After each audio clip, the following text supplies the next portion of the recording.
There is a body at the bottom of Lake Superior that has been there since 1927. Divers call him Old Whitey. He floats inside the engine room of the SS Kamloops, a steamship that vanished in December of that year with all hands lost.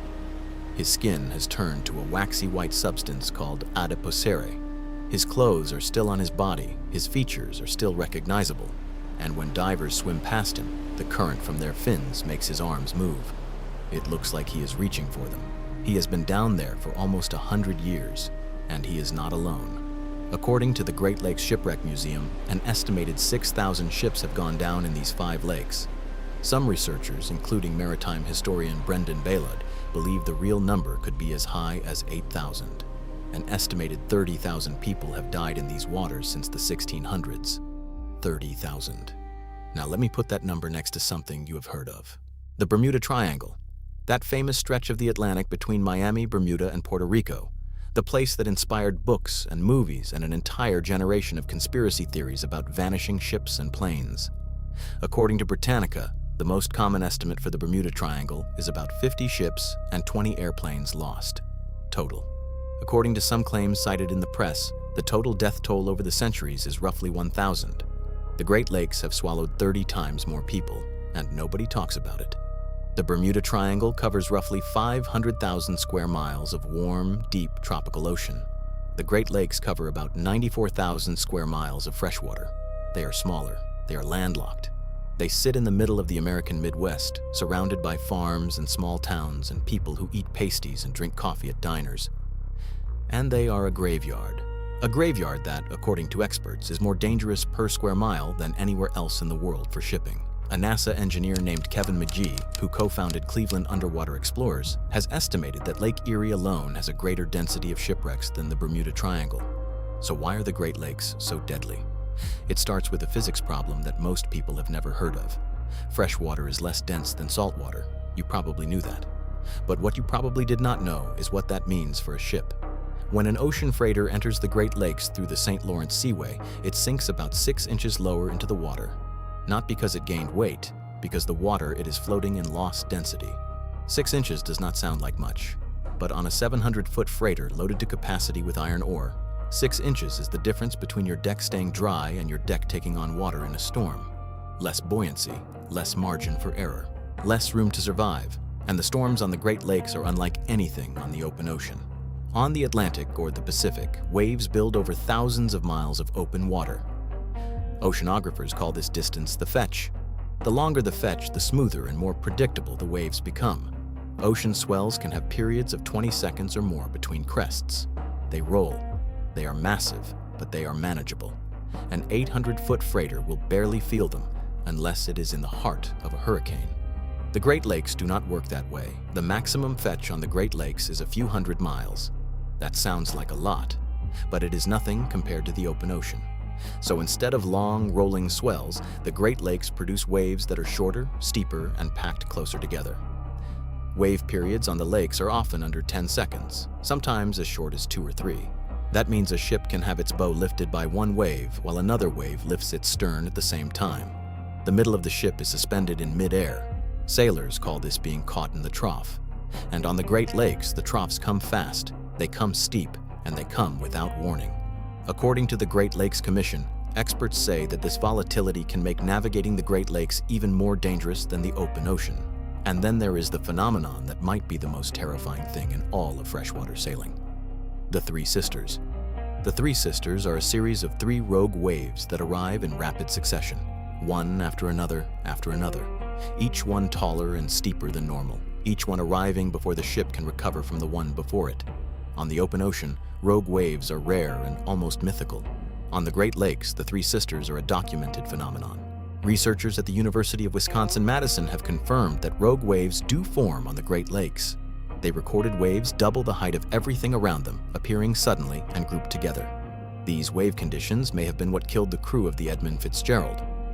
On November 10, 1975, the largest ship on the Great Lakes disappeared in a storm on Lake Superior. All 29 crew members died. Not a single body was ever recovered. If you have seen our previous video, you already know why. But the Fitzgerald is not even the worst disaster these lakes have seen. That title belongs to a storm that happened 62 years earlier. On November 7, 1913, two massive weather systems collided over the Great Lakes. One was an Arctic cold front sweeping down from Canada. The other was a low-pressure system moving up from the south that should have turned toward the Atlantic, but instead stalled directly over the lakes. The result was a storm so catastrophic that sailors gave it a name: the White Hurricane. For 4 days, from November 7th through November 10th, the White Hurricane battered the Great Lakes with sustained winds over 60 miles per hour and gusts topping 80. Waves reached 35 feet. Blizzard conditions blanketed everything from Duluth to Buffalo. According to NOAA simulations conducted 100 years later, wind gusts exceeded hurricane force for extended periods over 4 of the 5 Great Lakes. On Lake Huron alone, hurricane force winds lasted for 10 consecutive hours. The United States Weather Bureau at the time did not have the technology to predict what was coming. They could not predict wind direction. They could not model how two storm systems would interact, and they could not communicate fast enough to warn the ships already on the water. On the evening of November 9th, 8 large freighters went down on Lake Huron in a span of roughly 6 hours. 187 sailors were killed on that single lake in a single night. When the storm finally broke, the full scope of the disaster emerged. 19 ships were destroyed. 31 more were stranded or driven ashore. According to official records from the United States Life-Saving Service, at least 248 people were killed. Historians believe the real number is higher because ship personnel records in that era were not always accurate, and the count does not include fishermen, tugboat workers, or people who died on land. Bodies wearing life jackets stenciled with the name Wexford washed up on the shores of Lake Huron near Goderich, Ontario. The Wexford itself was not found for 87 years. When divers finally located it in the year 2000, it was sitting upright in 80 feet of water. 3 of the ships found on Lake Huron had capsized completely, flipped upside down. These were not sailboats. These were steel freighters over 400 feet long. The White Hurricane remains the deadliest natural disaster in Great Lakes history, and yet most Americans have never heard of it. Now here is what makes all of this even more unsettling. The Bermuda Triangle is famous for 2 things: ships that vanish and compasses that go haywire. In the Atlantic, the spinning compass story is a myth. According to NOAA and the United States Coast Guard, there is no evidence that compasses behave abnormally in the Bermuda Triangle. It is folklore. In the Great Lakes, compass problems are a geological fact. The Lake Superior region sits on top of one of the largest iron ore deposits on the planet. In 1844, a United States deputy surveyor named William Burt was mapping the Upper Peninsula of Michigan when his compass needle began spinning wildly. It bounced, wavered, and at one point did a full rotation. He did not panic. He told his team to start looking around for whatever was disturbing the needle. They found iron ore, massive deposits of it just below the surface. According to the Cleveland Memory Project, that discovery launched one of the greatest mining operations in American history and made the United States a global steel superpower. But here is the part nobody talks about. According to the University of Minnesota, the magnetite in the iron ranges of Minnesota and Wisconsin was so concentrated that ore ships on the Great Lakes could not rely on compasses to plot their position or course because of the magnetite they carried. The iron in the cargo distorted the magnetic field around the compass. And it was not just the cargo. The bedrock itself contains magnetic anomalies. According to the Surveying Handbook by Brinker and Minnick, deposits of iron ore in parts of the United States seriously affect compasses, and using a compass near magnetic iron ore deposits requires special study. In the Bermuda Triangle, spinning compasses are a conspiracy theory. In the Great Lakes, they are a physics problem that navigators have been dealing with for almost 200 years. You are not lost because of aliens. You are lost because the Earth itself is pulling your instruments off course. Now here is where the comparison to the Bermuda Triangle gets truly uncomfortable. The Great Lakes have their own triangle. It is called the Lake Michigan Triangle. It stretches from Manitowoc, Wisconsin to Ludington, Michigan, and south to Benton Harbor. It covers roughly 3,800 square miles. And what has happened inside this triangle reads like the script of a horror movie. In 1937, Captain George Donner of the freighter O.M. McFarland was crossing Lake Michigan when his crew went to wake him as the ship approached port. His cabin door was locked from the inside. When they broke it open, the cabin was empty. Captain Donner was gone. No body was ever found. Then, on the night of June 23, 1950, A Douglas DC-4 carrying 55 passengers and 3 crew members took off from LaGuardia Airport in New York, headed for Seattle with a stop in Minneapolis. Northwest Orient Airlines, Flight 2501. The pilot, Captain Robert Lind, was 35 years old. As the plane reached the Lake Michigan shoreline, Lind grew concerned about storms over the lake and requested permission to descend from 3,500 feet to 2,500 feet. Air traffic control denied the request. Too much traffic at the lower altitude. That was the last communication from Flight 2501. By dawn, search and rescue teams were on the water. The Coast Guard cutter Mackinac reached the area first.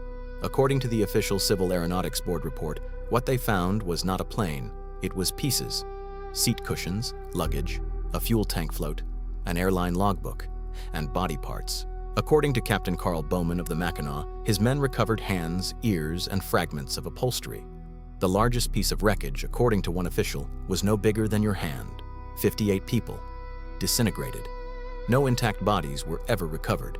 The remains that washed ashore near South Haven and Benton Harbor were buried in unmarked mass graves.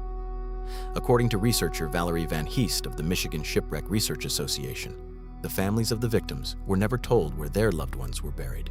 In 2008, Van Heest discovered one of those unmarked graves at Riverview Cemetery in St. Joseph. She organized a ceremony and placed a black granite marker listing all 58 names. Some of the families attended. It was the first time in 58 years that anyone had acknowledged where the dead were buried. The plane itself has never been found.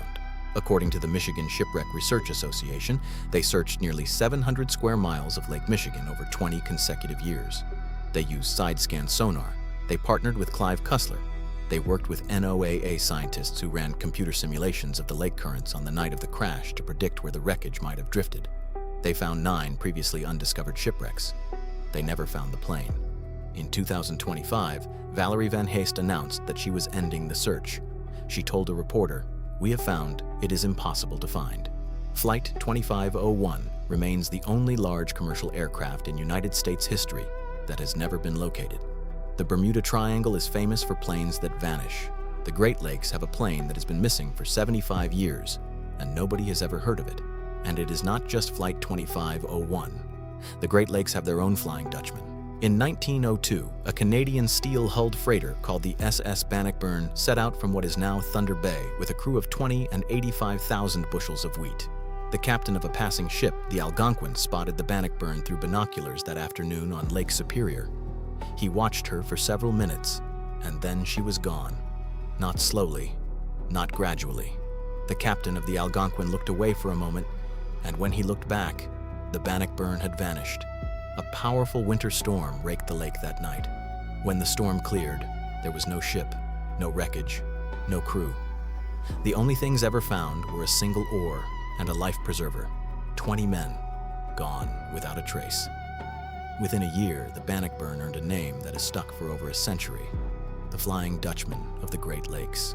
According to multiple accounts from sailors over the following decades, the ship has been spotted again and again, appearing through the fog on Lake Superior, ice-encrusted and silent before disappearing once more. Her wreck has never been found. Then there is the Marysburg Vortex at the eastern end of Lake Ontario. According to a global news investigation, this area has swallowed as many as 270 to 500 ships and at least 40 aircraft. That single section of one lake has a higher concentration of wrecks than the entire Bermuda Triangle. And unlike the Bermuda Triangle, which according to NOAA and the United States Coast Guard, does not actually have an unusual number of disappearances for a heavily traveled shipping lane, the Great Lakes numbers are verified. They are documented. Since 1812, there has been an official record of every commercial vessel on the Great Lakes. Researchers know when ships launched, how big they were, and when they disappeared. This is not folklore. This is data. Jay Gorley, who wrote the book The Great Lakes Triangle in 1977, made a claim that researchers have debated ever since. He wrote that the Great Lakes account for more unexplained disappearances per unit area than the Bermuda Triangle. Now, some historians push back on the word unexplained. Maritime researcher Brendan Baylott has pointed out that most of the ships that supposedly vanished without a trace have actually been located. Of the roughly 5,000 documented wrecks in the database, only about 225 are still classified as missing, and the vast majority of those sank in collisions or went down in storms in deep water. There is nothing supernatural happening in the Great Lakes. But that almost makes it worse, because what is happening is purely natural, and it is relentless. Every November, the same conditions return. Cold Arctic air rushes south over still warm lake water. The temperature difference supercharges storm development. Winds accelerate across hundreds of miles of open fetch.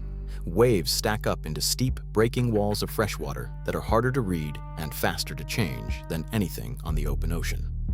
According to an analysis of shipwreck records, nearly 30% of all documented Great Lakes shipwrecks occurred in November. The next most dangerous month is October. Sailors have a name for November on the Great Lakes. They call it the Gales of November. And the lakes are not done claiming ships. And that brings us to perhaps the most disturbing fact about the Great Lakes. The bodies do not come back. As we saw with Old Whitey, the cold freshwater does not just kill, it preserves. The crew of the Edmund Fitzgerald has been at the bottom of Lake Superior for 50 years. During a 1994 expedition, divers found the remains of a crew member outside the wreck. He was lying face down in the sediment, fully clothed, wearing an orange life jacket. They left him there. The families of the crew have asked that no one disturb the wreck. They consider it a grave. The ship's bell was recovered in 1995, and a replica engraved with the names of all 29 crew members was placed on the wreck in its place. According to one estimate, as many as 10,000 people may be preserved somewhere in the depths of Lake Superior alone. Gordon Lightfoot wrote the line that everyone remembers. Superior, they said, never gives up her dead. It was not poetry. It was science. Ships that sank 100 years ago look like they went down last week. Wood does not rot the way it does in warm saltwater. Steel rusts slowly in fresh water. Divers report finding cargo still strapped in place, tools scattered on decks, personal belongings sitting where their owners left them. And the crews are still down there, waiting. There are an estimated 1,000 shipwrecks that can be seen by divers or even from boats near the surface. Many of them are now protected as historical sites. It is a felony in most Great Lakes states to remove artifacts from a shipwreck. These ships are museums.